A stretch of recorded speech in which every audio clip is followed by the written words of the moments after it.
Mãe, você não serve mais para nada. Ele disse isso, meu próprio filho, olhando nos meus olhos, sem piscar, sem hesitar, como se estivesse falando do tempo, do trânsito, de qualquer coisa que não importasse.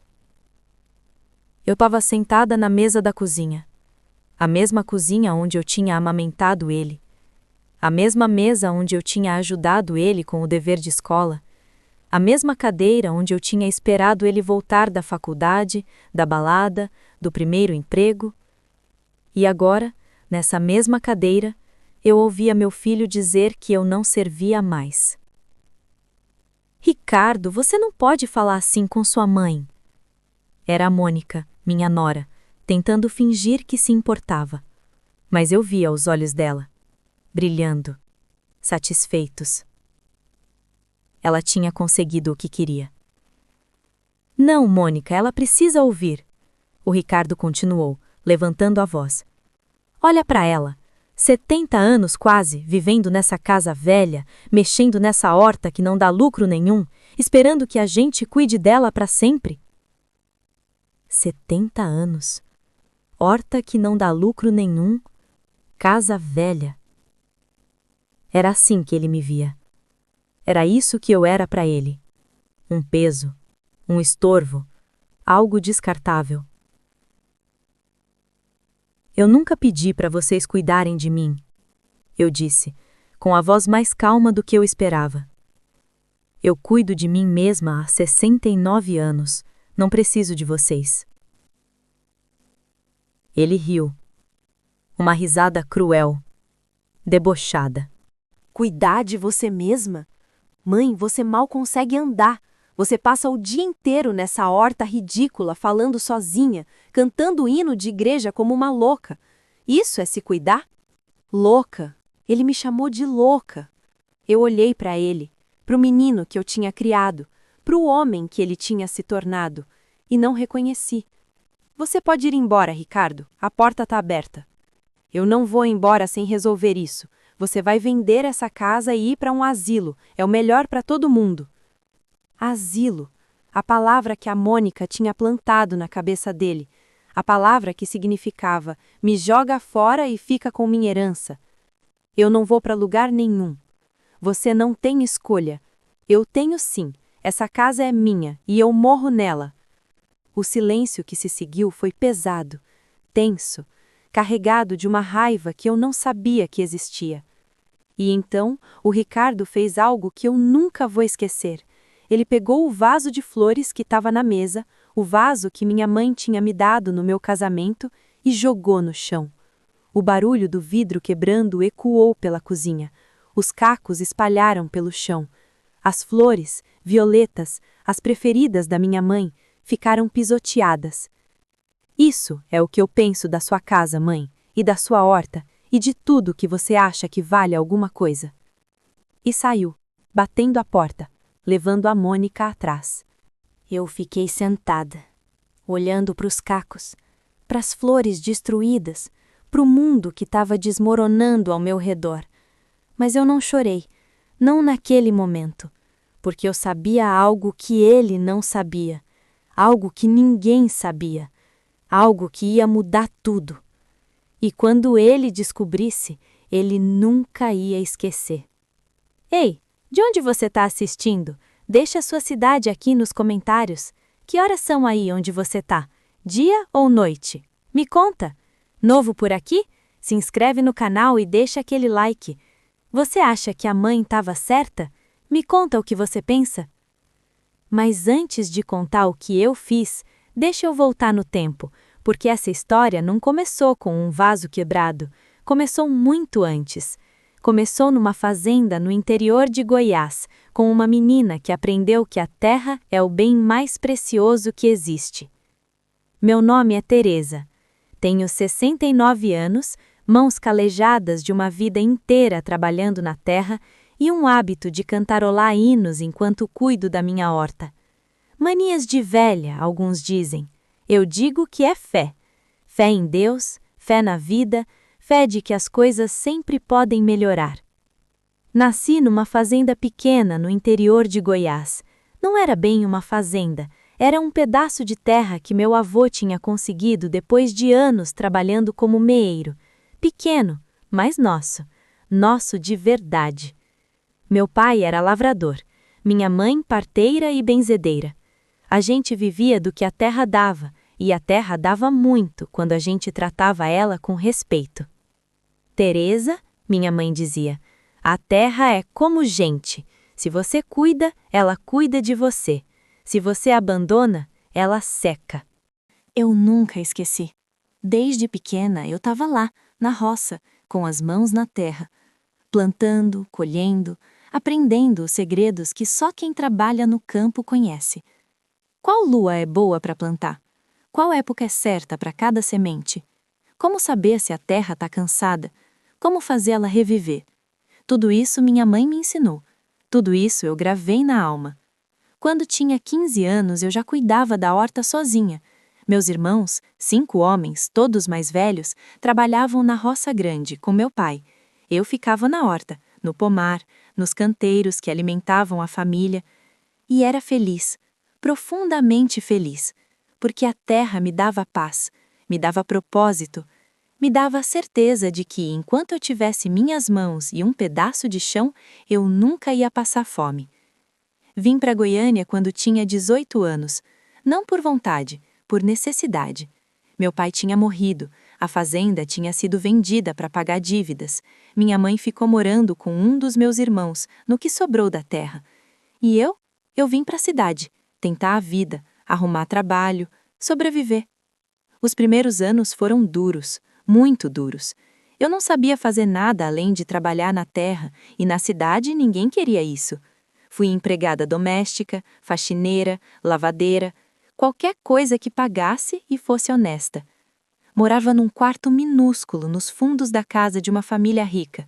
Comia às sobras, dormia em cama dura, chorava de saudade da terra, do cheiro de mato, do som dos pássaros de manhã. Mas eu não desistia, nunca desisti, porque minha mãe tinha me ensinado que a vida é como a terra. Às vezes parece seca, morta, sem esperança, mas se você continuar cuidando, continuar acreditando, uma hora ela floresce de novo. E floresceu. Conheci o Joaquim quando tinha 23 anos. Ele era motorista de ônibus, um homem simples, quieto, com um sorriso que parecia iluminar qualquer lugar. A gente se conheceu no ponto de ônibus. Eu ia para o trabalho, ele dirigia a linha. Todo dia ele me dava bom dia. Todo dia eu sorria de volta. Até que um dia ele criou coragem. Moça, qual é o seu nome? Teresa. Teresa, nome bonito, combina com você. Eu corei, desviei o olhar, mas por dentro meu coração estava disparado. A gente começou a conversar, depois a se encontrar nos horários de folga dele, depois a namorar, depois a casar. Casamento simples, na igreja do bairro, eu com um vestido branco que uma patroa antiga tinha me dado, ele com um terno emprestado do irmão. Poucos convidados, pouca comida, muita alegria. Minha mãe veio, trouxe o vaso de violetas, o mesmo que o Ricardo ia quebrar décadas depois. Leva isso, minha filha, para você lembrar de casa, para você nunca esquecer de onde veio. Eu nunca esqueci, nunca. O Joaquim era um bom homem, trabalhador, honesto, carinhoso do jeito dele. Não era de muitas palavras, mas de muitas ações. Chegava em casa cansado, mas sempre perguntava do meu dia. Ganhava pouco, mas nunca deixou faltar nada. A gente morava num apartamento pequeno, de 2 quartos, alugado, apertado, mas nosso. E eu tinha conseguido uma coisa que me fazia feliz: um pedaço de terra. Não era bem terra, era um canteiro no quintal dos fundos do prédio, pequeno, abandonado, cheio de entulho, mas quando eu olhei para ele, vi potencial. Pedi para o síndico. Ele deixou, e eu comecei a trabalhar. Limpei, capinei, adubei, plantei tomate, alface, cebolinha, coentro, cuidei como se fosse um filho. E a terra respondeu. Em poucos meses, aquele canteiro abandonado virou uma horta, pequena, mas produtiva. Os vizinhos começaram a vir pedir. Eu dava de graça, não precisava vender, era só para mim. Dona Teresa, seu tomate é o melhor que eu já comi. Dona Teresa, como a senhora faz a alface ficar assim? Dona Teresa, a senhora tem mão boa. Mão boa, era o que minha mãe dizia. Mão que sabe cuidar da terra. O Joaquim ficava orgulhoso, trazia os amigos para ver, se gabava da esposa que fazia milagre com as plantas. E eu era feliz. Finalmente, eu era feliz. Ricardo nasceu quando eu tinha 31 anos. Parto difícil, foram quase 20 horas de trabalho. Eu achei que ia morrer, e quase morri. Mas quando eu vi aquele menino pela primeira vez, tudo valeu a pena. Pequenininho, chorando, vermelho de raiva, mas quando eu coloquei ele no peito, ele se acalmou. Olhou para mim com aqueles olhos escuros, os olhos do pai, e pareceu sorrir. Meu menino, eu sussurrei. Meu Ricardinho, eu vou te dar tudo que eu não tive. E dei, ou pelo menos tentei. O Joaquim trabalhava o dia inteiro, às vezes fazia hora extra, chegava destruído, mas nunca reclamava, porque era pro Ricardo. Tudo era pro Ricardo. Eu continuava na horta, tinha expandido, conseguia um terreno maior, num lote baldio que um vizinho deixava eu usar. Plantava mais, colhia mais, vendia um pouco para os vizinhos. O dinheiro não era muito, mas ajudava. E eu gostava. Gostava de acordar cedo, de pôr a mão na terra, de ver as plantas crescendo. O Ricardo crescia junto. Eu levava ele para a horta desde bebê. Ficava no carrinho, olhando, enquanto eu trabalhava. Quando começou a andar, ficava brincando na terra, se sujando todo. Esse menino vai ser agricultor que nem a mãe, o Joaquim dizia, rindo. Mas não foi. Não foi nada parecido. Quando o Ricardo tinha 10 anos, a gente conseguiu comprar uma casa. Não era grande, 3 quartos, um banheiro, cozinha, quintal.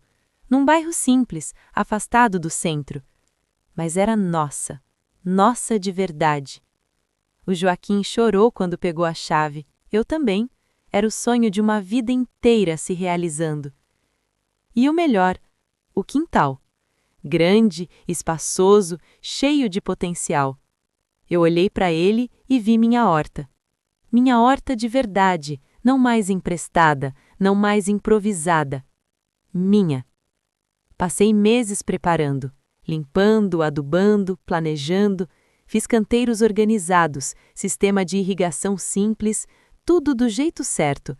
E plantei, de tudo, tomate, alface, couve, cenoura, beterraba, temperos, uma pimenteira no canto, um pé de mamão no fundo, ervas medicinais perto da casa.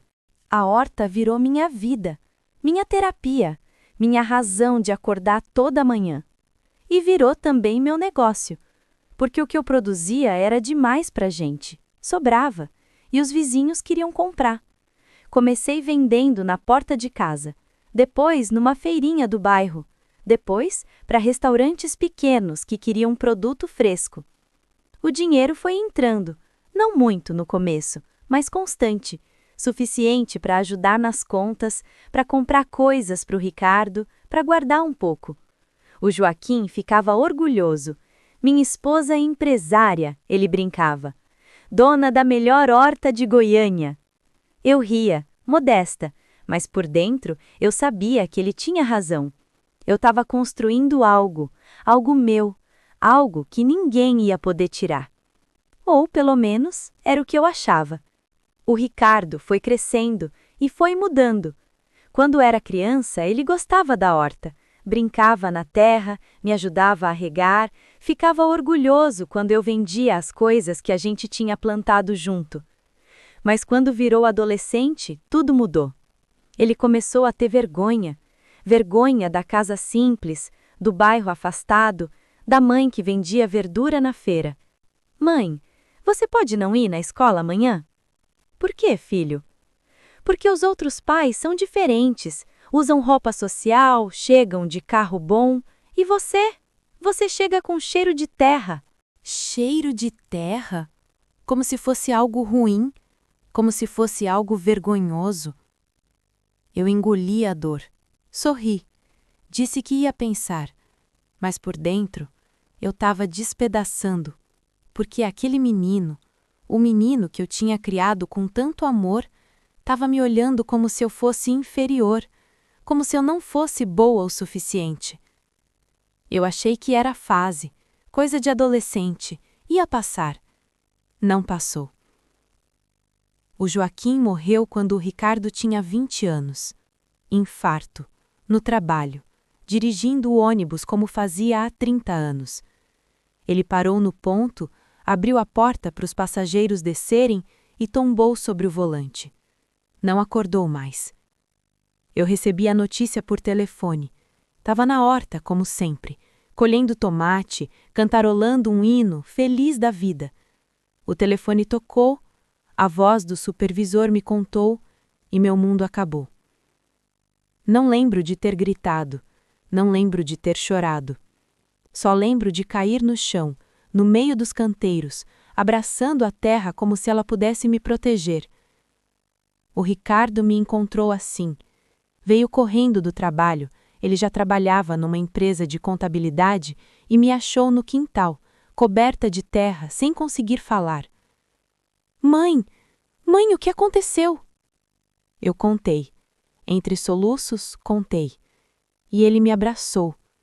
Pela primeira vez em anos, meu filho me abraçou de verdade, forte, apertado, como quando era criança. Vai ficar tudo bem, mãe, eu tô aqui. Mentira. Não ficou tudo bem. E ele não ficou. Depois do enterro, o Ricardo voltou para a vida dele. Ele morava num apartamento próprio, tinha comprado com economia e financiamento. Trabalhava na empresa de contabilidade, ganhava bem, tinha planos de crescer. E eu fiquei sozinha, na casa que o Joaquim tinha comprado, com a horta, que era a minha única companhia. Os primeiros meses foram os piores. Eu acordava de madrugada, esquecia que ele tinha morrido e ia fazer café para 2. Aí lembrava, e a dor voltava, inteira, como se fosse nova. Mas a terra me salvou, como sempre salvou. Eu ia para a horta todo dia, trabalhava até o corpo doer, plantava, colhia, cuidava e cantarolava. Hinos que minha mãe cantava, hinos que me conectavam com algo maior. Teresa, você precisa sair mais, a dona Marisa dizia. Ela era minha vizinha há 15 anos, uma mulher boa, prática, que entendia de dor. Tinha perdido o marido também, anos antes. Eu saio, Marisa, saio para a horta. Isso não é sair, isso é se esconder. É me curar, cada um cura do seu jeito. Ela entendia, ou fingia entender, de qualquer forma me deixava em paz. E eu fui me curando, devagar, ponto por ponto, planta por planta. 2 anos depois da morte do Joaquim, o negócio da horta tinha crescido. Não porque eu planejei, porque a demanda cresceu. Os restaurantes queriam mais, as feiras queriam mais, os clientes queriam mais. Eu não conseguia dar conta sozinha. Contratei uma ajudante, a Joana, uma senhora viúva do bairro que precisava de trabalho. Depois, outra. Depois, mais uma. De repente, eu não era mais só uma velha com uma horta. Eu era uma pequena empresária. A dona Marisa me ajudou a formalizar. Ela tinha um sobrinho advogado, o Dr. Silva, que cuidou da papelada. CNPJ, licença sanitária, tudo certinho. Dona Teresa, a senhora sabe o que tem aqui? Uma horta, doutor. Não. A senhora tem um negócio, e um negócio com potencial. Potencial? Eu não pensava assim. Para mim era só o que eu sabia fazer, o que eu amava fazer. Mas ele me mostrou, me ensinou sobre mercado, sobre demanda, sobre como crescer de forma sustentável. E eu aprendi. Velha como era, eu aprendi. 5 anos depois da morte do Joaquim, a horta da Teresa era conhecida em toda a Goiânia. Fornecia para restaurantes, hotéis, mercados orgânicos, tinha 6 funcionárias, um galpão de processamento, frota de entrega. E eu continuava morando na mesma casa, usando as mesmas roupas, trabalhando na terra toda manhã. Porque o dinheiro nunca foi o objetivo. O objetivo era a terra, era a conexão, era fazer o que eu amava. O Ricardo não sabia, ninguém sabia, além da Dona Marisa e do Dr. Silva. Por que, vocês perguntam? Porque eu tinha aprendido uma coisa: dinheiro muda as pessoas. O Joaquim sempre dizia isso. Teresa, quando a pessoa descobre que você tem, ela te olha diferente, te trata diferente, e nem sempre para melhor. Eu não queria ser tratada diferente. Não queria que o Ricardo viesse atrás de mim por interesse. Queria que ele viesse por amor, por saudade, por vontade de estar com a mãe. Mas ele não vinha. As visitas eram raras. Uma vez por mês, se tanto. Ele chegava, ficava 1 hora, reclamava de tudo. Mãe, essa casa tá caindo aos pedaços. Mãe, essa horta tá tomando o quintal inteiro. Mãe, você devia vender isso e se mudar para um apartamento. Vender, se mudar, era sempre isso. Ele queria que eu me desfizesse de tudo que eu tinha construído. Eu fingia não ouvir. Oferecia café, mostrava as plantas novas, perguntava da vida dele. E ele desconversava, sempre desconversava. A Mônica apareceu quando o Ricardo tinha 35 anos. Ele trouxe ela para me apresentar num domingo de almoço. Eu tinha preparado comida especial: frango caipira, arroz com pequi, salada da horta. Tudo que eu sabia que ele gostava. A Mônica entrou olhando tudo com aquela cara. Vocês conhecem a cara. Avaliando, julgando, calculando. Que casa rústica, ela disse. Rústica. Palavra bonita para dizer velha, simples, pobre. Obrigada, minha filha. É simples, mas é minha. E essa horta toda? É a senhora que cuida? Sou sim, desde que me mudei para cá. Nossa, deve dar muito trabalho. E para que tanto assim? A senhora não consegue comer tudo isso. Para quê? Como se a horta precisasse de justificativa. Como se fazer o que eu amava precisasse de explicação. Eu vendo um pouco, para os vizinhos, sabe? Ajuda nas contas. Ah, entendi. Um bico. Bico. Ela chamou meu negócio de bico. Eu sorri, engoli a raiva, ofereci mais salada. Porque eu já tinha entendido quem era a Mônica e já sabia o que vinha por aí. Eles casaram 6 meses depois. Casamento caro, muito caro, num buffet chique, com decoração importada, banda ao vivo, 300 convidados, a maioria que eu não conhecia. A família da Mônica era grande, barulhenta, gente que falava alto, ria alto, ostentava alto. O pai era dono de uma concessionária de carros. A mãe não trabalhava, era do lar, como ela fazia questão de dizer. Eu fui tratada como figurante. A mãe do noivo, sim, mas uma figurante. Sentaram-me numa mesa no canto com gente que eu nunca tinha visto. Ninguém veio me cumprimentar, ninguém perguntou quem eu era. E o Ricardo? O Ricardo estava ocupado demais sendo o centro das atenções, posando para fotos, cumprimentando os convidados da Mônica, fingindo ser algo que ele não era. No final da festa eu fui embora sozinha. Peguei um táxi, voltei para casa, tirei o vestido de festa, coloquei minha roupa de trabalho. E fui para a horta, de noite, no escuro, porque era o único lugar onde eu me sentia em casa. Depois do casamento, as coisas pioraram rápido. O Ricardo parou de me visitar, completamente. Meses se passavam sem uma ligação, sem uma mensagem, sem nada. Quando eu ligava, ele estava sempre ocupado. Mãe, agora não dá. Mãe, tô em reunião. Mãe, a gente se fala depois. Depois. Sempre depois.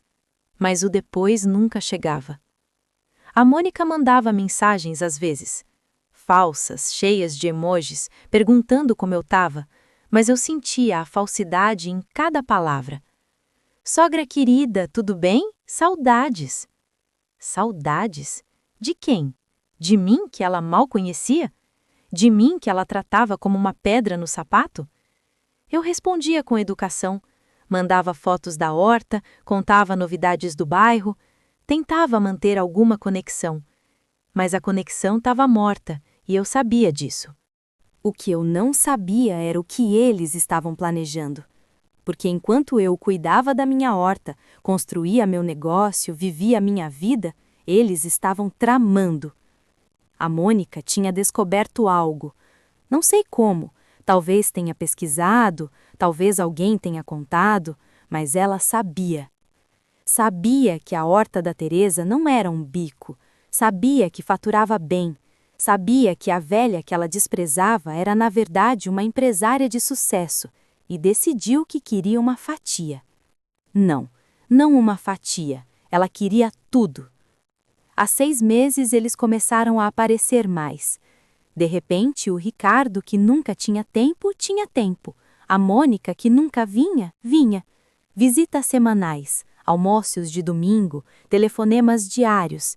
Mãe, a gente estava com saudade. Saudade, depois de 3 anos sem aparecer. Eu desconfiei na hora, mas não disse nada. Observei, esperei. E as perguntas começaram. Mãe, como tá a horta? Tá dando lucro? Mãe, você não pensa em expandir? Contratar mais gente? Mãe, já pensou em vender? Deve valer uma fortuna esse terreno. Vender. Sempre voltando a isso. Eu não vou vender, filho. Essa é minha vida. Mas mãe, você já tá velha. Não dá para ficar trabalhando para sempre. Eu trabalho porque gosto, não porque preciso. Ele franzia a testa, trocava olhares com a Mônica, mudava de assunto. Mas eu via a frustração, via os planos sendo refeitos. Eles queriam minha horta, minha casa, meu dinheiro, e não iam desistir fácil. Há 3 meses, a Mônica veio sozinha, sem avisar, sem o Ricardo. Bateu na porta num dia de semana, de manhã, quando eu estava na horta. Sogra, posso entrar? Eu deixei, ofereci café, sentamos na cozinha. Preciso conversar com a senhora sobre uma coisa. Fala, minha filha. É sobre o Ricardo e sobre vocês dois. O que tem? Ela suspirou, teatral, ensaiado. Sogra, o Ricardo está muito preocupado com a senhora. A senhora morando sozinha, trabalhando nessa horta, sem ninguém para cuidar, ele não dorme direito de preocupação. Não dorme. O filho que não me visitava há anos não dormia de preocupação? Eu tô bem, Mônica, não precisa se preocupar. Mas precisa sim, sogra. A senhora já tem quase 70 anos. E se acontecer alguma coisa? E se a senhora cair, se machucar, ficar doente? Aí eu me viro, como sempre me virei. Mas não precisa se virar sozinha. A gente pode ajudar. Ajudar? Lá vinha. Ajudar como? A gente estava pensando, a senhora podia vir morar com a gente? Ou então ir para uma casa de repouso, um lugar com um acompanhamento, sabe? E a gente ficaria com a casa, cuidando de tudo para a senhora. Administrando. Administrando. A casa, a horta, o negócio que eu tinha construído. E o que eu ganho com isso? Tranquilidade, sogra, saber que tá tudo em boas mãos. Boas mãos? As mãos dela, as mãos que queriam me roubar. Eu vou pensar, Mônica. Não demora muito para pensar, tá? O Ricardo tá ansioso. Ansioso, para me enfiar num asilo e ficar com minha herança? Pode deixar, eu penso. Ela foi embora satisfeita, achando que tinha me convencido, achando que eu era uma velha boba, fácil de manipular. Coitada, não sabia com quem estava lidando. Naquela noite, eu liguei para o Dr. Silva. Contei tudo. A visita, a proposta, a pressão. Dona Teresa, isso é clássico. Tentativa de apropriação de patrimônio de idoso. Tem nome: abuso financeiro. E o que eu faço? Primeiro, a senhora não assina nada, nenhum documento, nenhuma procuração, nada. Segundo, a gente documenta tudo. cada conversa, cada pressão, cada ameaça.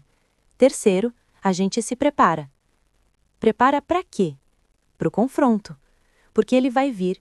Mais cedo ou mais tarde eles vão forçar a barra. E quando forçarem, a senhora precisa estar pronta. Pronta. Eu ia estar pronta. E tem mais uma coisa, doutor. O quê? Eu quero atualizar meu testamento. Atualizar como? Quero tirar o Ricardo. O silêncio do outro lado foi longo. A senhora tem certeza? Tenho. Ele não merece nada. E se ele continuar assim, não vai ter nada. Tá bem, dona Teresa. Eu preparo os documentos. Eu desliguei. Fiquei sentada no escuro da cozinha, olhando para o vaso de violetas da minha mãe. Desculpa, mãe. Eu tentei criar ele direito, mas não deu certo. As violetas não responderam, mas eu senti que ela estava ouvindo. As semanas seguintes foram tensas. O Ricardo e a Mônica intensificaram a pressão. Vinham toda semana, ligavam todo dia, mandavam mensagens o tempo todo. Mãe, você pensou na nossa proposta? Mãe, a gente está preocupado. Mãe, não dá para você continuar assim. Eu dava respostas vagas, dizia que estava pensando, ganhava tempo e me preparava.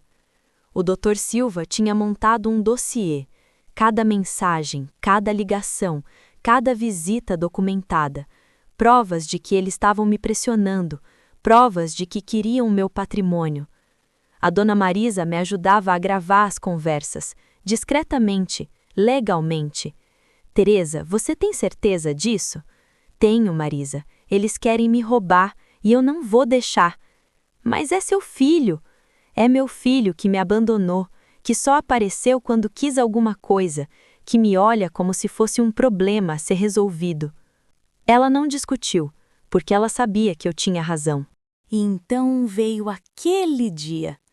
O dia do vaso quebrado. O Ricardo veio sem avisar. Sozinho primeiro. A Mônica chegou depois. Ele estava diferente, nervoso, agitado, como se tivesse tomado uma decisão e viesse executar. Mãe, a gente precisa conversar, sério agora.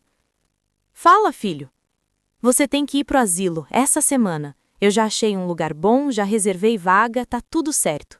Eu não vou para asilo nenhum. Você não tem escolha. E aí começou a briga, a discussão, os gritos. Você não serve mais para nada, mãe. Olha para você, 70 anos, mexendo nessa horta ridícula, falando sozinha.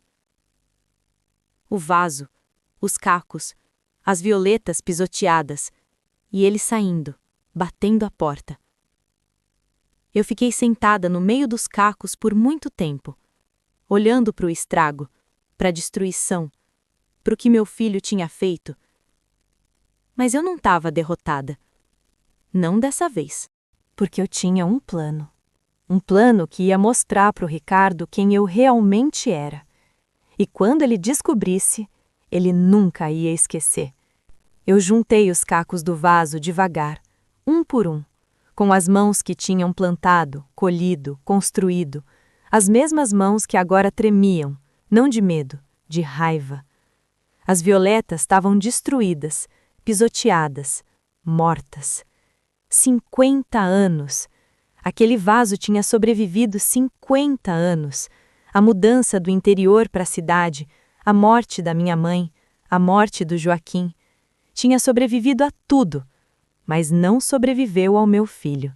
Eu coloquei os cacos numa caixa. Guardei. Não sei por quê.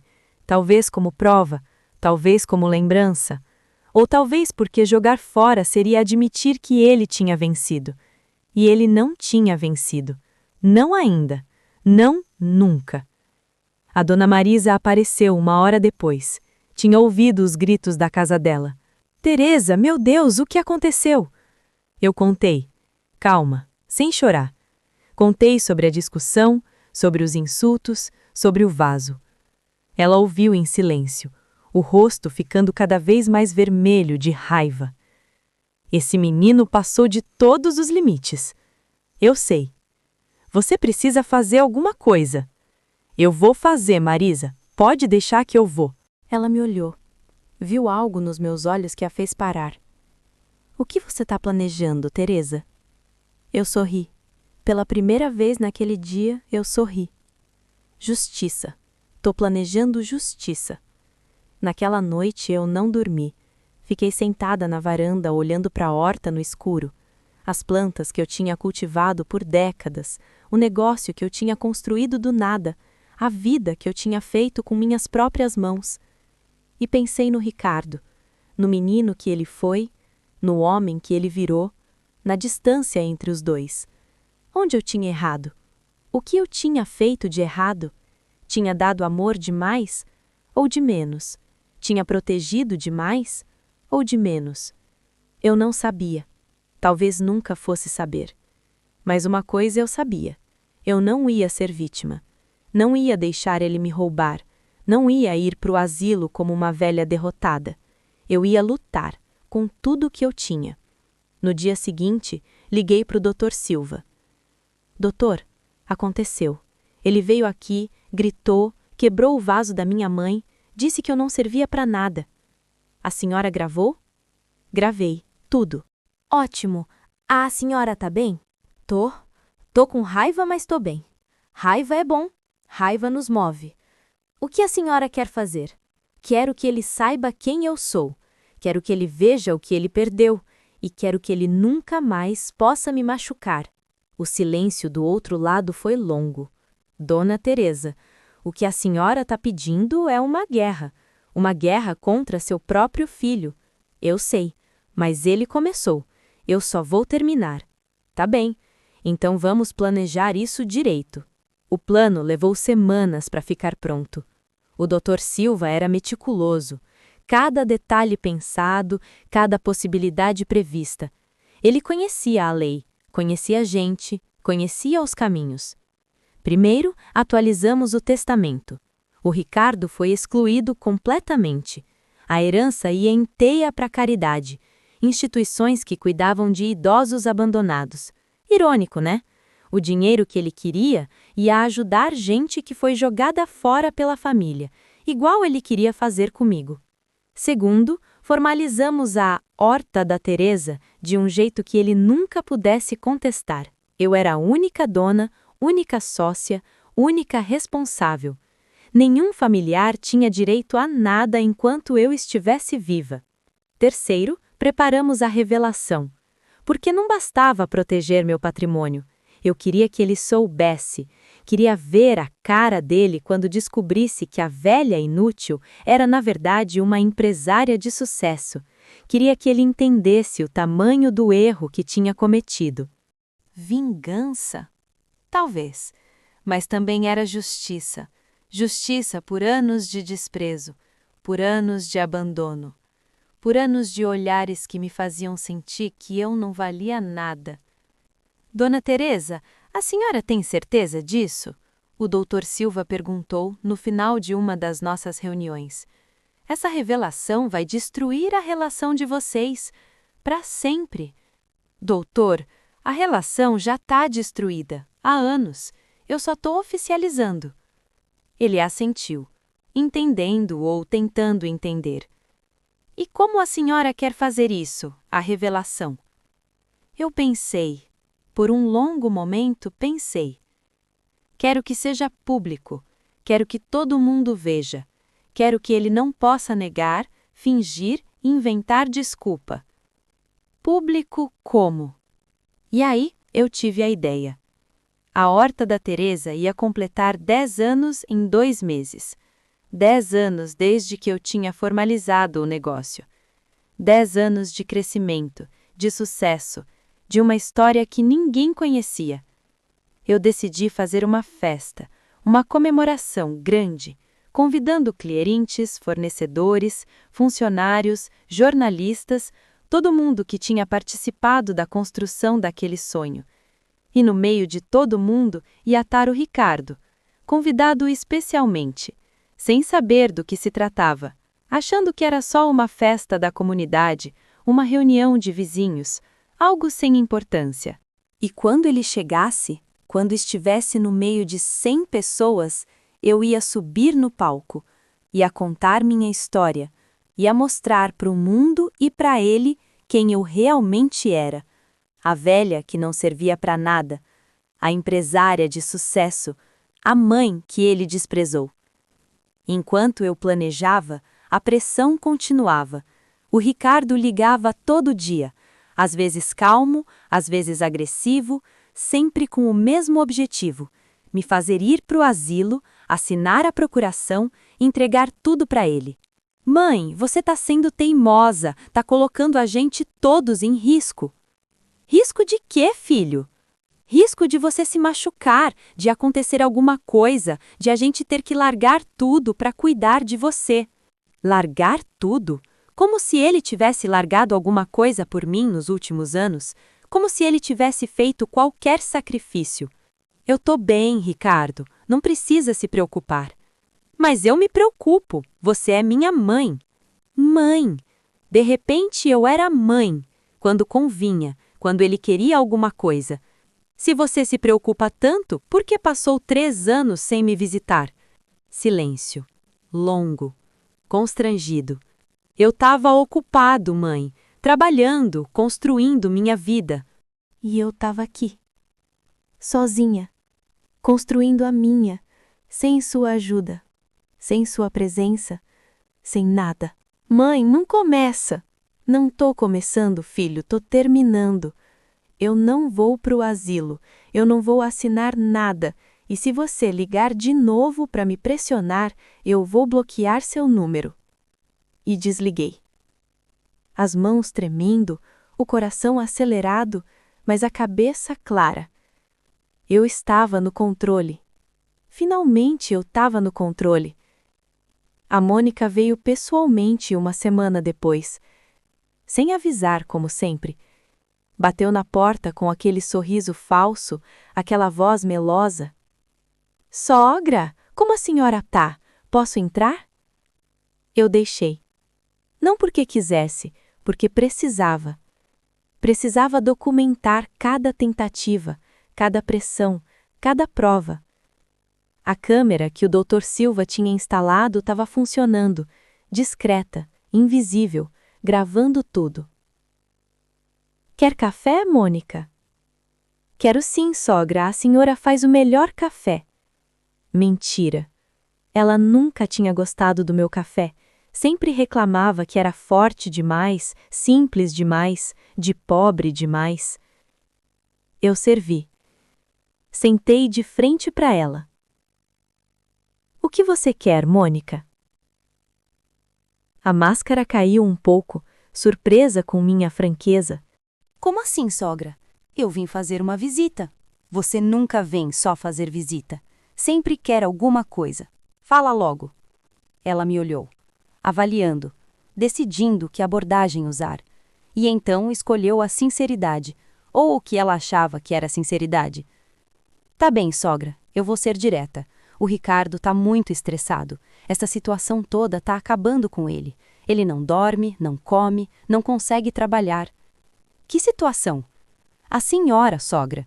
A senhora morando aqui sozinha, se recusando a aceitar ajuda. Ele se sente culpado.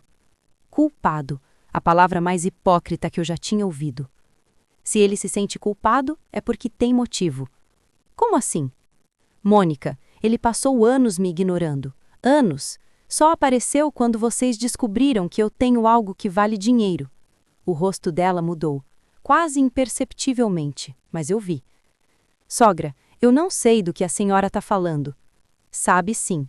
Vocês pesquisaram. Descobriram que a horta da Teresa não é só um bico, e agora querem uma fatia. O silêncio confirmou tudo. A senhora sabe? Eu sei tudo, Mônica. Sei que vocês querem minha casa, sei que vocês querem meu negócio. Sei que vocês me querem num asilo para poderem ficar com tudo. Não é assim, sogra. É sim, é exatamente assim. E eu tenho uma mensagem para você e para o Ricardo. Ela me olhou, nervosa agora, sem saber o que esperar. Vocês não vão ter nada. Nada. Nem a casa, nem a horta, nem 1 centavo. Eu já garanti isso legalmente. A senhora não pode. Eu posso, e já fiz. Agora, Mônica, eu vou te pedir para ir embora e não voltar mais. Mas, sogra, vá embora, agora. Ela se levantou, o rosto vermelho de raiva, a máscara completamente caída. A senhora vai se arrepender disso. O Ricardo não vai deixar barato.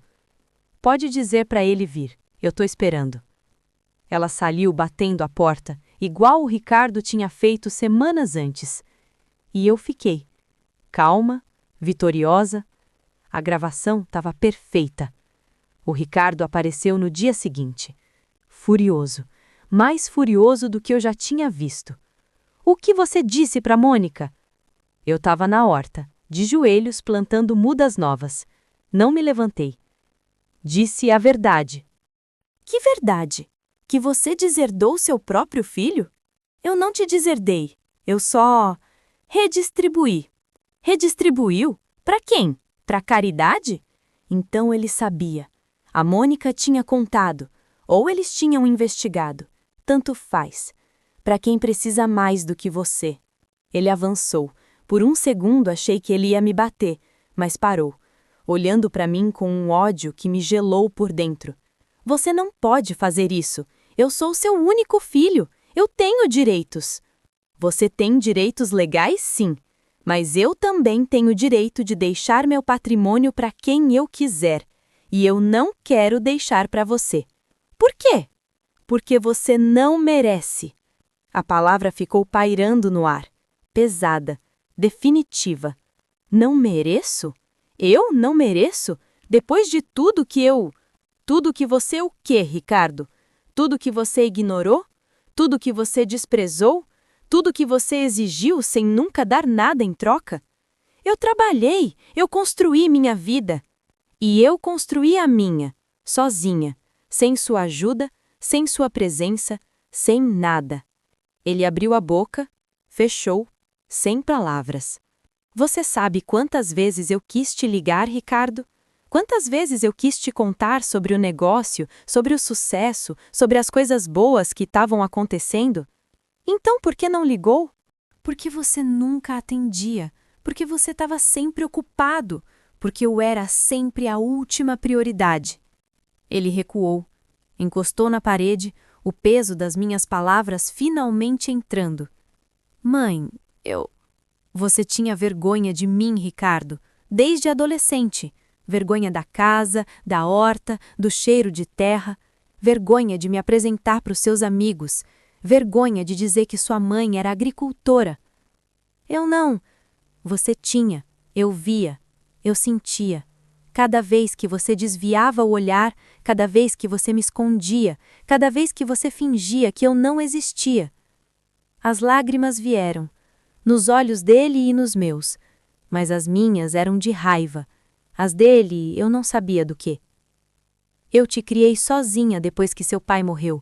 Trabalhei dia e noite para te dar tudo, e em troca você me deu desprezo, anos e anos de desprezo. Mãe, me perdoa. Perdoar é uma coisa, confiar de novo é outra, e eu não confio mais em você, Ricardo. Não confio. Ele ficou parado, olhando para mim. Por primeira vez, talvez, me vendo de verdade. O que eu preciso fazer para você mudar de ideia? Eu não sei se você pode fazer alguma coisa. Algumas coisas, quando quebram, não dá para consertar. Mas, mãe... Vai embora, Ricardo. Vai pensar na vida que você escolheu, nas decisões que você tomou. E se um dia você quiser conversar de verdade, não para pedir dinheiro, não para me pressionar, só para conversar, minha porta está aberta. Ele me olhou por um longo momento e então, devagar, foi embora, sem gritar dessa vez, sem bater porta. Só foi embora. As semanas seguintes foram de preparação. A festa do aniversário de 10 anos da Horta da Teresa estava chegando, tudo sendo organizado nos mínimos detalhes. O local era o galpão de processamento, grande, espaçoso, perfeito para evento. Decorado com plantas, flores, tudo que representava a essência do negócio. O cardápio era todo com produtos da horta, saladas, sucos, pratos vegetarianos, tudo fresco, tudo orgânico. tudo feito com amor. Os convidados eram mais de 100, clientes antigos, fornecedores, funcionários e suas famílias, jornalistas de economia e agricultura, gente importante do setor. E o Ricardo, convidado especialmente. Eu tinha mandado um convite formal, elegante, impresso em papel de qualidade. A Horta da Teresa convida para a celebração de 10 anos de história. Contamos com sua presença. Ele tinha ligado no dia seguinte. Mãe, o que é isso? Que festa é essa? É o aniversário do meu negócio, filho. 10 anos. Mas eu não sabia que era tão formal. Tem muita coisa que você não sabe. Vem e descobre. Ele hesitou. Eu quase podia ouvir a mente dele trabalhando, calculando, decidindo. Tá bem, eu vou. A Mônica vai junto? Podem vir, vocês dois são bem-vindos. E desliguei, sorrindo. A armadilha estava montada. A dona Marisa me ajudou com os preparativos finais. Teresa, você tem certeza disso? Tenho, Marisa, absoluta. Vai ser dramático. Vai, mas ele precisa. Precisa ver o que ele desprezou. Precisa entender o que ele perdeu. Ela assentiu, entendendo, apoiando. E o discurso, você preparou? Preparei. Cada palavra. Quer ensaiar? Não preciso. Tá tudo aqui. Apontei para o coração. Esperando há anos para sair. Ela segurou minha mão, apertou. Você é a mulher mais forte que eu conheço, Teresa. Eu sou uma mulher que cansou de ser pisada. É diferente. O dia da festa chegou. Acordei às 3 da manhã, como sempre. Fui para a horta. Trabalhei até o sol nascer. Minha rotina de sempre, mesmo num dia extraordinário. Às 10, fui para o galpão, verificar os últimos detalhes, ajustar o que precisasse. Às 2 da tarde, os convidados começaram a chegar. Os funcionários primeiro. Joana, que estava comigo desde o começo, as outras mulheres que tinham se juntado ao longo dos anos, todas de roupa bonita, orgulhosas de fazer parte daquilo. Depois os clientes, donos de restaurantes, gerentes de mercados, chefes renomados, gente que comprava meu produto há anos e nunca tinha visto meu rosto. Depois os jornalistas, com câmeras, microfones, bloquinhos de anotação, querendo registrar a história da empresária invisível, como um deles tinha me chamado. E finalmente, às 4 da tarde, o Ricardo e a Mônica. Eu vi eles entrando, olhando ao redor, confusos, impressionados. O galpão estava cheio, mais de 100 pessoas, decoração elegante, comida de qualidade, tudo muito diferente do que eles esperavam. A Mônica estava de vestido caro, o Ricardo de terno, achando que iam se destacar, que iam ser os mais elegantes. Mas não eram. Todo mundo estava bem vestido, todo mundo era importante. E eles? Eles eram só mais 2 convidados. Mãe? O Ricardo veio na minha direção, confuso. Isso tudo é meu, filho. Bem-vindo à Horta da Teresa. Eu vi a ficha caindo, lentamente, dolorosamente. Mãe, eu não sabia que era tão grande, importante, lucrativo. Ele engoliu em seco. A Mônica do lado estava branca. Tem uma mesa reservada para vocês, lá na frente, perto do palco. Palco? Sim, eu vou fazer um discurso, e vocês vão querer ouvir.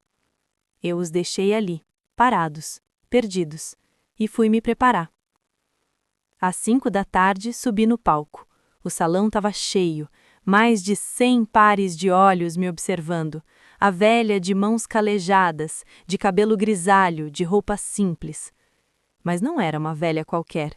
Era a dona de tudo aquilo, a fundadora, a visionária. E eu ia contar minha história. Boa tarde a todos. Obrigada por estarem aqui. Aplausos, sorrisos, atenção. Há 10 anos eu formalizei um sonho que começou muito antes, numa fazenda no interior de Goiás, onde minha mãe me ensinou que a terra é o bem mais precioso que existe. Eu olhei para o Ricardo. Ele estava pálido. A Mônica, ao lado, parecia querer sumir. Eu vim para a cidade com 18 anos, sem nada, só o conhecimento que minha mãe me deu e a fé de que as coisas iam melhorar. Trabalhei em tudo: faxina, cozinha, lavanderia, qualquer coisa que pagasse e fosse honesta. Pausei. Respirei. Me casei. Tive um filho. Perdi meu marido. Criei meu filho sozinha. E em todo esse tempo, a terra foi minha salvação, minha terapia, minha razão de levantar todo dia. Olhei de novo para o Ricardo. Ele não desviou o olhar dessa vez. Estava preso, hipnotizado. Quando eu comecei esse negócio, ninguém acreditava.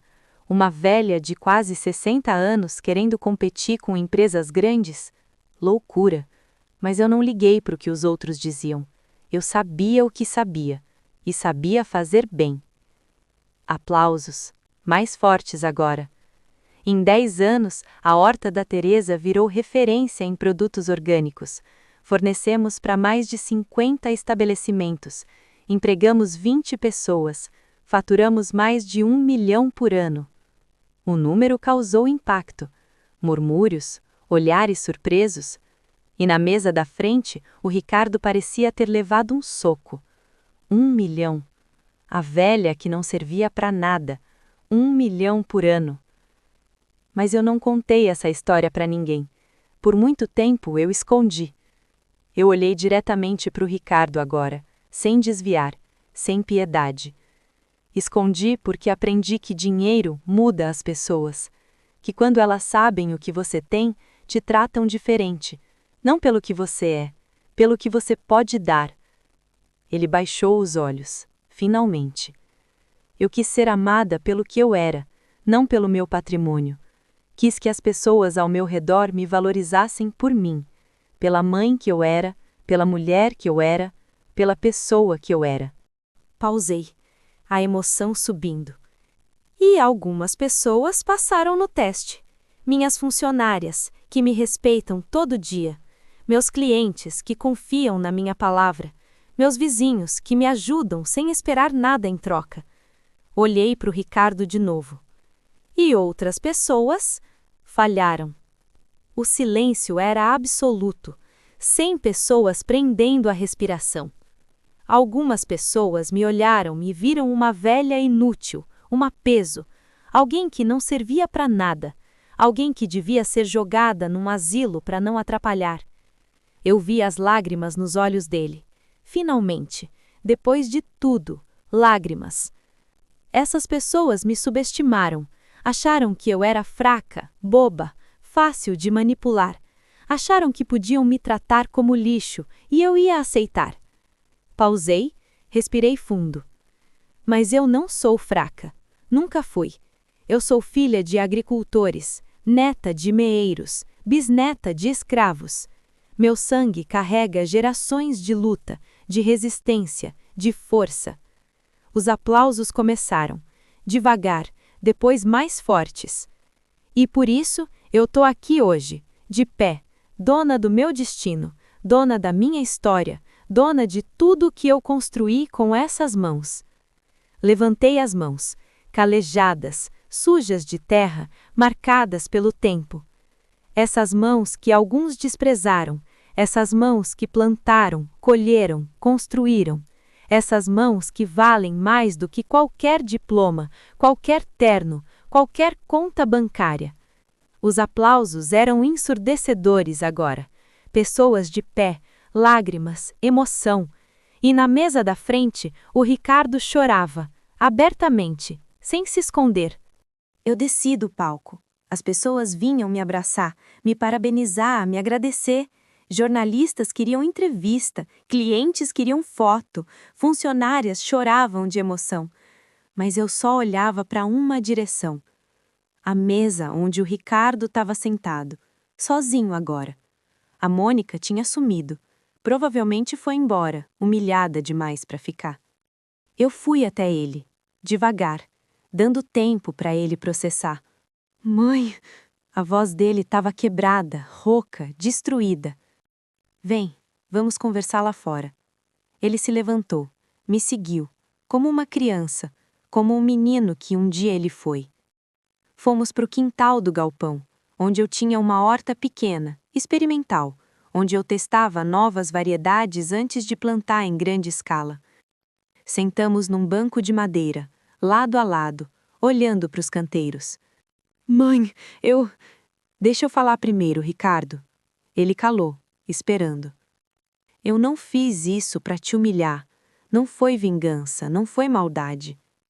Então por quê? Porque você precisava ver, precisava entender, precisava acordar. Ele balançou a cabeça, as lágrimas ainda escorrendo. Eu fui um monstro. Você foi um filho perdido, que esqueceu de onde veio, que se deixou levar por vaidade, por status, por uma mulher que só queria seu dinheiro. A Mônica te usou, como queria me usar, como queria usar a todos nós. Ele assentiu, finalmente vendo o que eu via há anos. Mãe, eu sinto muito, por tudo, por cada coisa que eu disse, por cada ano que eu ignorei, por cada vez que eu te fiz sentir menos. Eu sei, filho, eu sei. Você me perdoa? A pergunta pairou no ar, pesada, carregada. Perdoar é um processo, Ricardo. Não é uma decisão de um momento. Eu vou tentar, mas vai levar tempo. Quanto tempo? Não sei. Talvez meses, talvez anos, talvez nunca completamente. Ele baixou a cabeça, aceitando. E a herança? Eu olhei para ele, surpresa. A herança é a última coisa que deveria importar agora. Eu sei, mas eu preciso saber. Você realmente me deserdou? Eu mudei meu testamento. Sim, porque naquele momento você não merecia nada. E agora? Agora eu não sei. Depende de você, de quem você vai escolher ser daqui para frente. Ele assentiu, entendendo. O que eu preciso fazer? Primeiro, se livrar da Mônica. Ela é veneno, Ricardo, puro veneno. Eu sei, eu já sabia, só não queria admitir. Segundo, reconstruir sua vida, com base em valores de verdade, não em aparência, não em status, não em dinheiro. E terceiro, vir me visitar, de verdade, não para pedir nada, não para ganhar nada, só para estar comigo, para ser meu filho de novo. Ele me olhou, os olhos ainda vermelhos, mas com algo novo, algo que eu não via há anos. Esperança. Eu vou fazer, mãe, eu prometo. Não promete, faz. Promessa é fácil, o difícil é cumprir. Ele quase sorriu, reconhecendo minhas palavras, as mesmas que eu dizia quando ele era criança. Eu vou fazer, de verdade. Ficamos em silêncio por um momento, mãe e filho, sentados num banco, olhando para a horta. E pela primeira vez em anos, não havia raiva entre nós. Não havia desprezo, não havia distância. Só dor. Dor que precisava ser curada. Feridas que precisavam de tempo. Mas era um começo. Ficamos sentados naquele banco por muito tempo. O barulho da festa continuava lá dentro. Música, risadas, conversas. Mas aqui fora era só silêncio. Eu e meu filho, lado a lado, pela primeira vez em anos, sem brigar. Mãe, posso te perguntar uma coisa? Fala. Quando você decidiu esconder tudo isso de mim? O negócio, o dinheiro, o sucesso? Eu pensei antes de responder. Era uma pergunta justa, merecia uma resposta honesta. Não foi uma decisão de um momento, filho, foi aos poucos. Toda vez que você me desprezava, toda vez que você tinha vergonha de mim, eu guardava mais um pedaço, até que não sobrou nada para te contar. Então foi minha culpa? Não foi culpa, foi consequência das suas escolhas, das minhas também. Suas escolhas? Eu podia ter te confrontado antes, podia ter exigido respeito, Podia ter te mostrado quem eu era em vez de ficar esperando que você visse sozinho. Ele balançou a cabeça, processando. Por que você não fez? Porque eu sou mãe, Ricardo.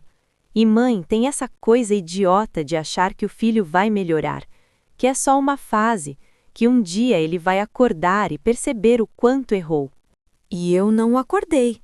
Não, você dormiu mais fundo. Casou com uma mulher que te empurrou ainda mais para baixo. E só quando eu te dei um choque é que você começou a abrir os olhos. O silêncio voltou, pesado, mas necessário. Mãe, o que eu faço agora? Com a Mônica, com a minha vida, com tudo? Isso eu não posso te dizer, filho. Você é adulto, tem que tomar suas próprias decisões.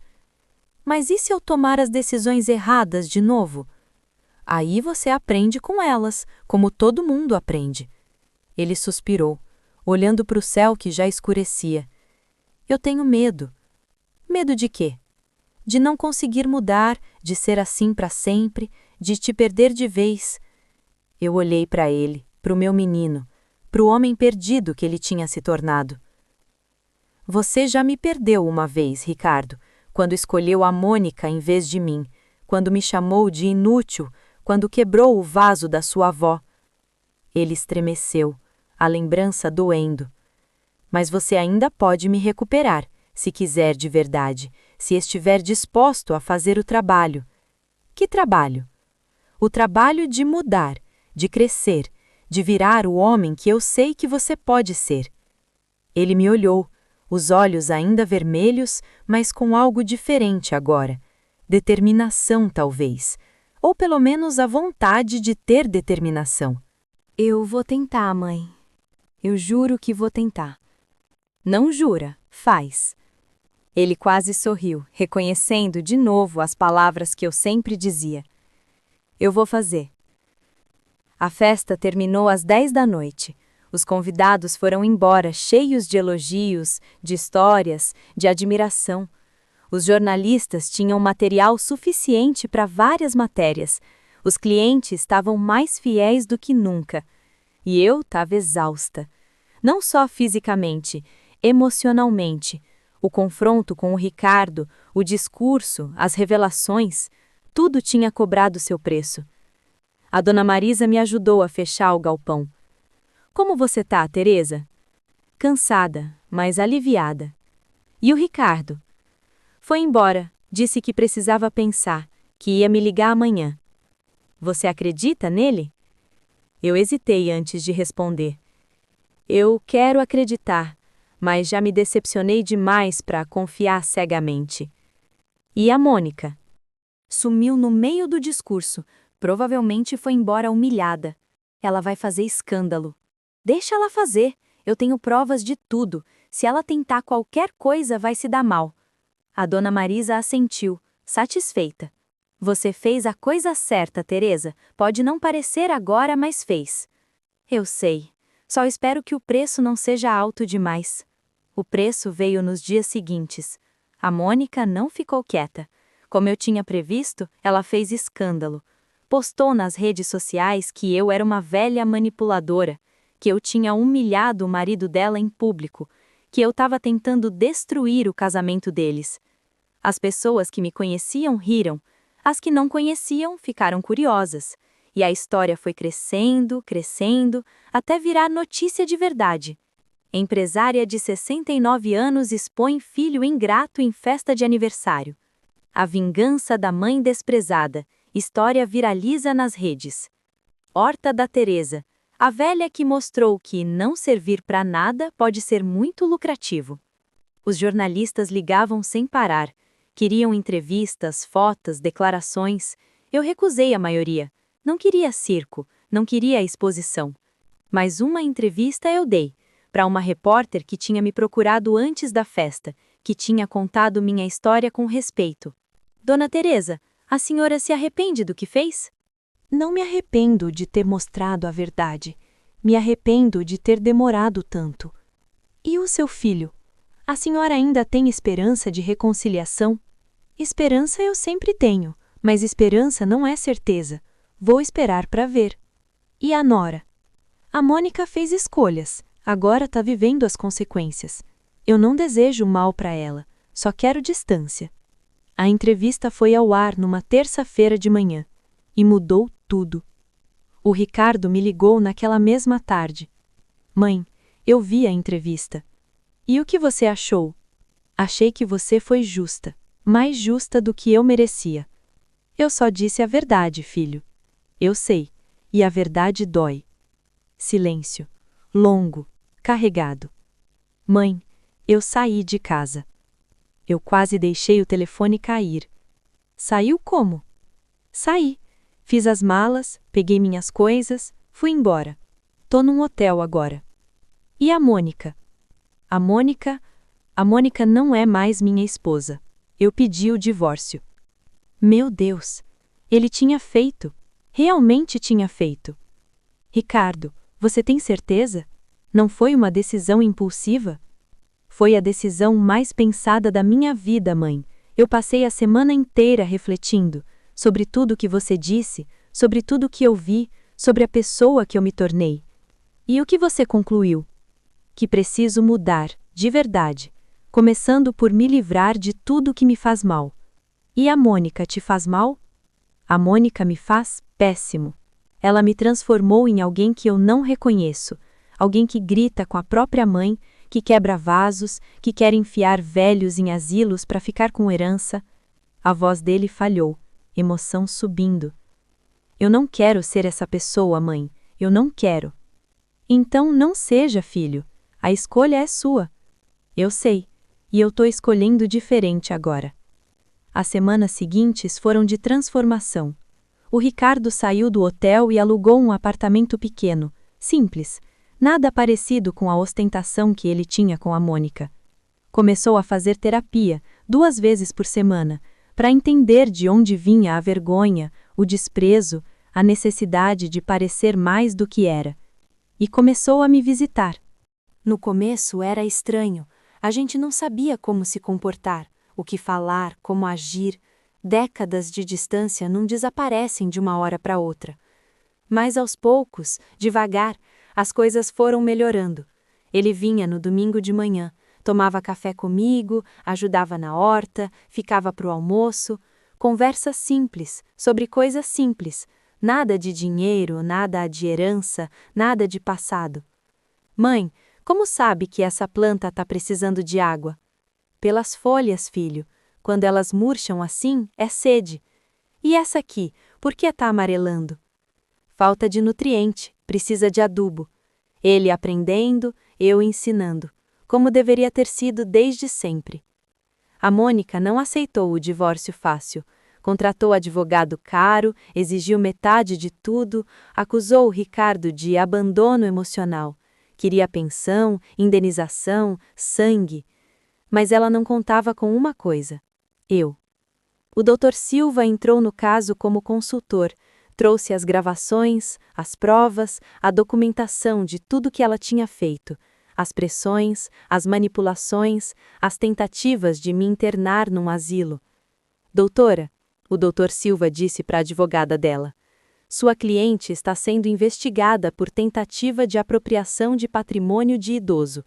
Sugiro que ela aceite os termos do divórcio e vá embora enquanto pode. A Mônica ficou furiosa, gritou, xingou, ameaçou, mas não tinha escolha. As provas eram claras demais, o risco era alto demais. Ela aceitou o divórcio, sem pensão, sem indenização, sem nada além do que ela tinha trazido para o casamento. E sumiu. Foi embora de Goiânia. Ouvi dizer que voltou para a cidade dos pais, com o rabo entre as pernas.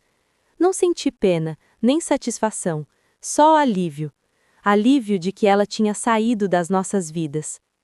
6 meses depois da festa, o Ricardo estava irreconhecível. Não fisicamente, emocionalmente. Ele sorria mais, reclamava menos, parecia mais leve, mais presente, mais ele. Mãe, a terapeuta disse que eu tenho complexo de inferioridade. E o que isso significa? Significa que eu passei a vida toda me sentindo inadequado, por ter vindo de uma família simples, por não ter o que os outros tinham, por ser filho de uma agricultora. E isso te fazia ter vergonha de mim.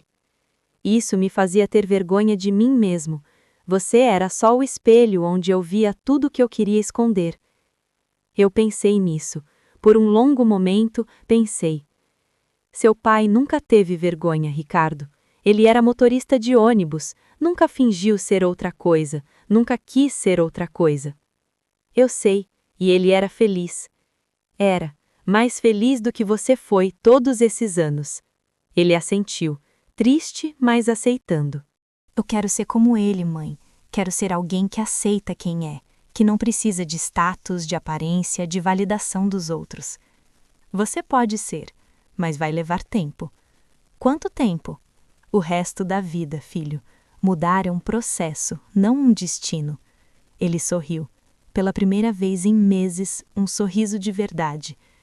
Você fala igual a terapeuta. A terapeuta fala igual a mim. Eu vim primeiro. E rimos, juntos, como não ríamos há anos. 1 ano depois da festa, eu completei 70 anos.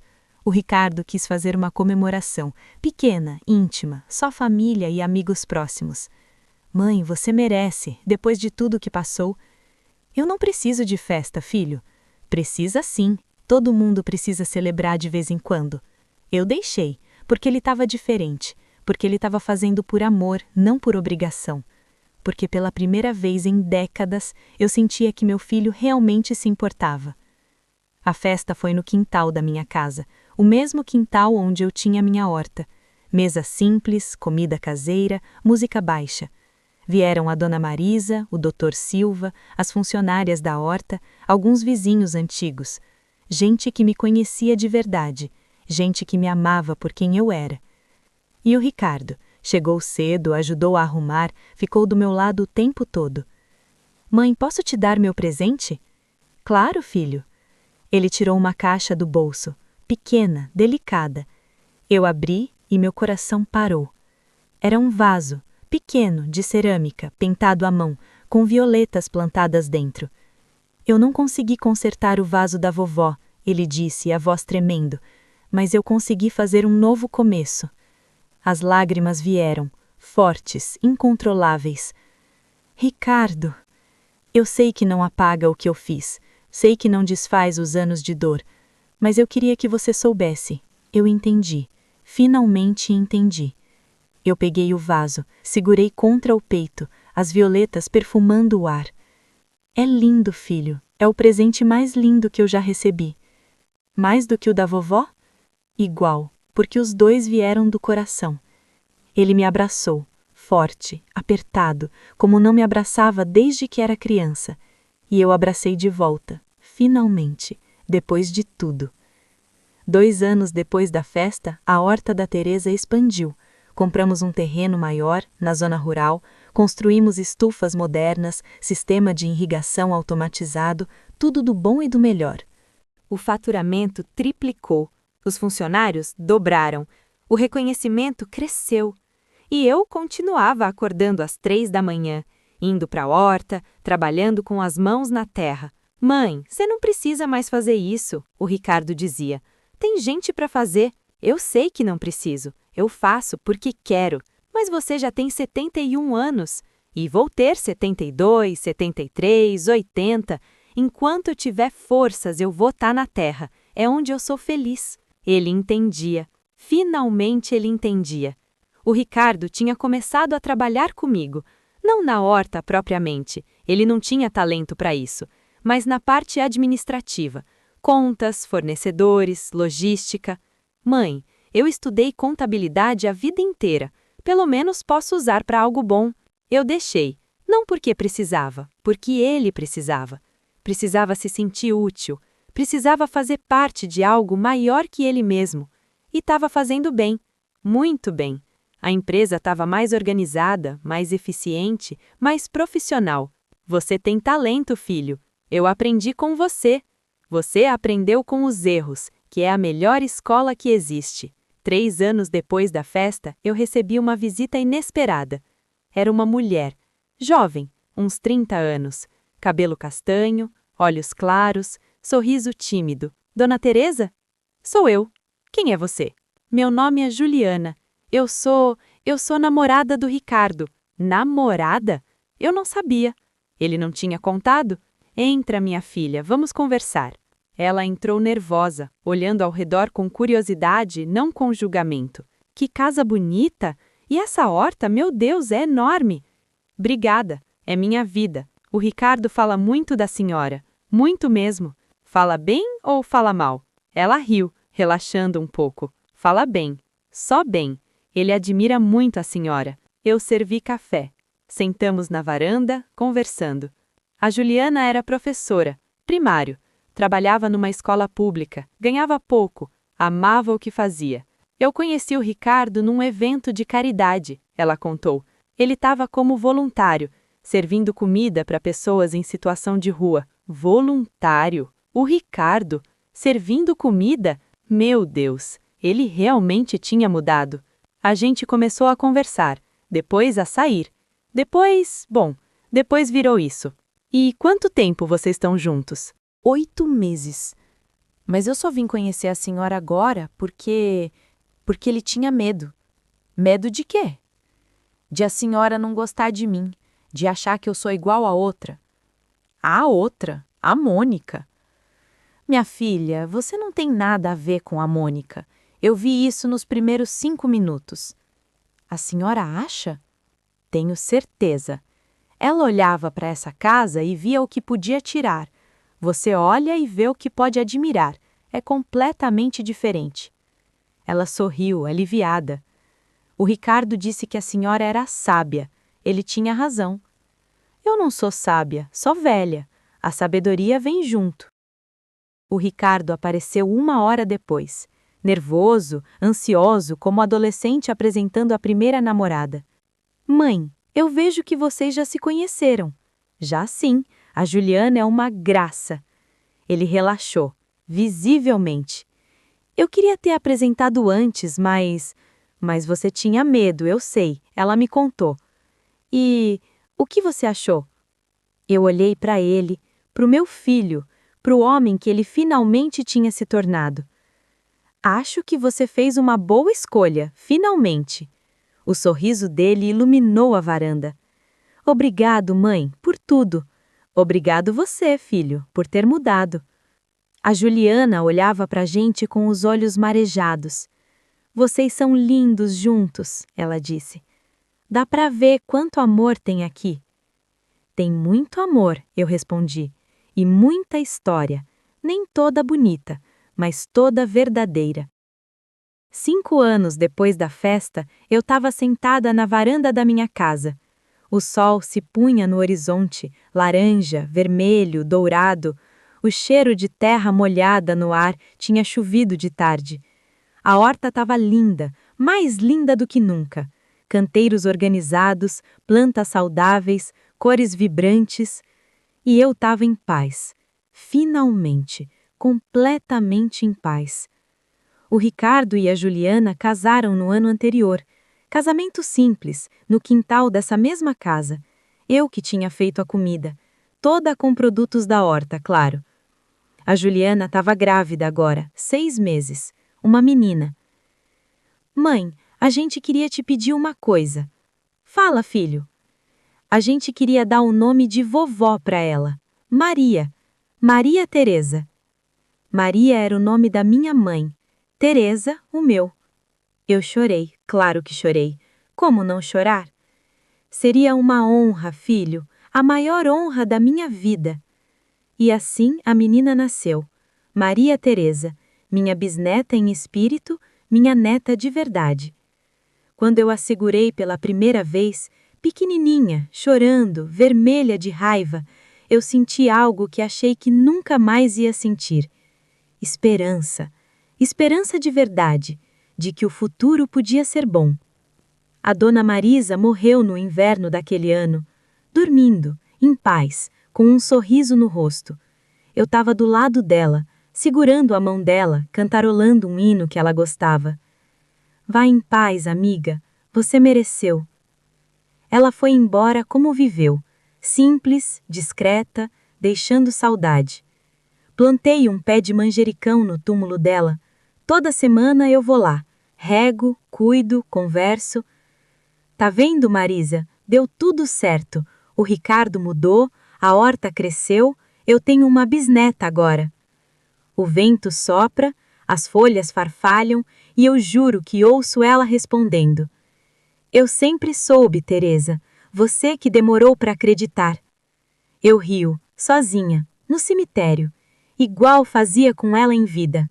Hoje, 7 anos depois daquela festa, eu tô com 76 anos.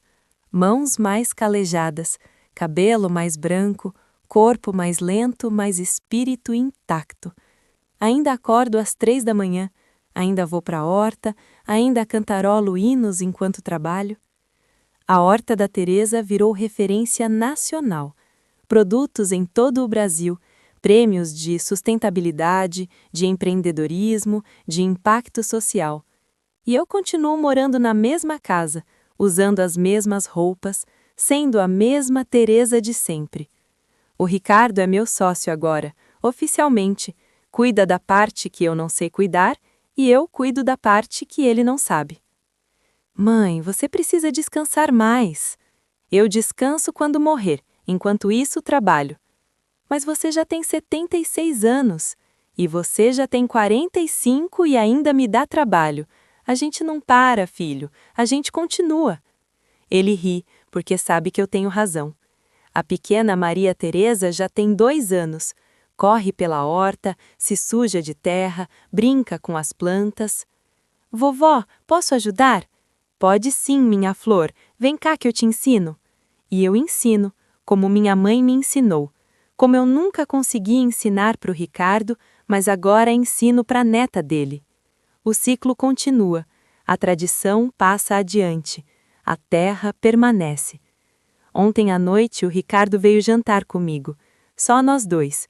A Juliana tinha ficado em casa com a Maria Teresa.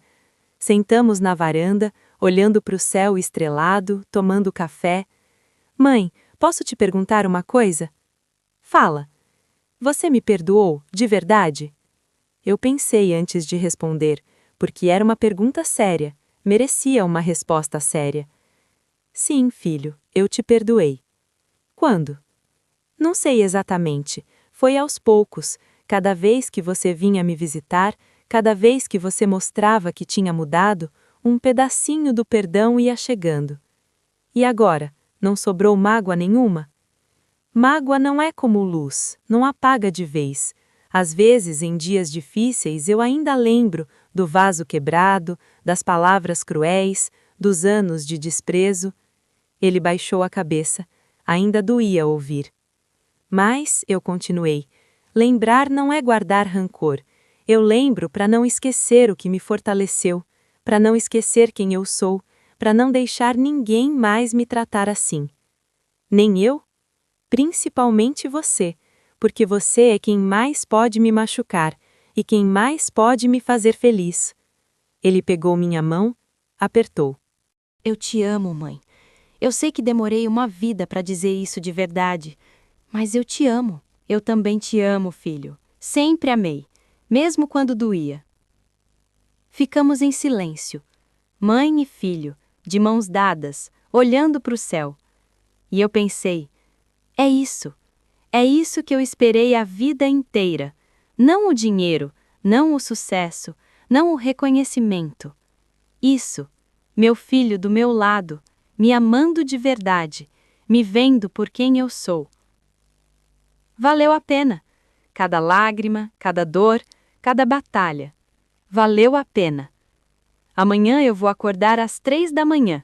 Vou para a horta, vou trabalhar até o sol nascer, vou cantarolar hinos enquanto minhas mãos afundam na terra, porque é isso que eu sou. É isso que eu sempre fui. Uma agricultora, uma mãe, uma sobrevivente. Uma mulher que disseram que não servia para nada e que mostrou de um jeito que ninguém nunca vai esquecer que servia para tudo. Meu filho disse que eu não servia mais. Minha resposta ele nunca esqueceu. Mas a resposta não foi vingança, não foi humilhação, não foi destruição. A resposta foi verdade, foi dignidade, Foi amor próprio. A resposta foi eu, sendo eu, até o fim. E essa é a melhor resposta que existe. O sol nasce, a horta espera e eu vou. Porque ainda tenho muito para plantar, muito para colher, muito para viver. E enquanto eu tiver essas mãos e um pedaço de terra, ninguém nunca mais vai dizer que eu não sirvo para nada. Ninguém.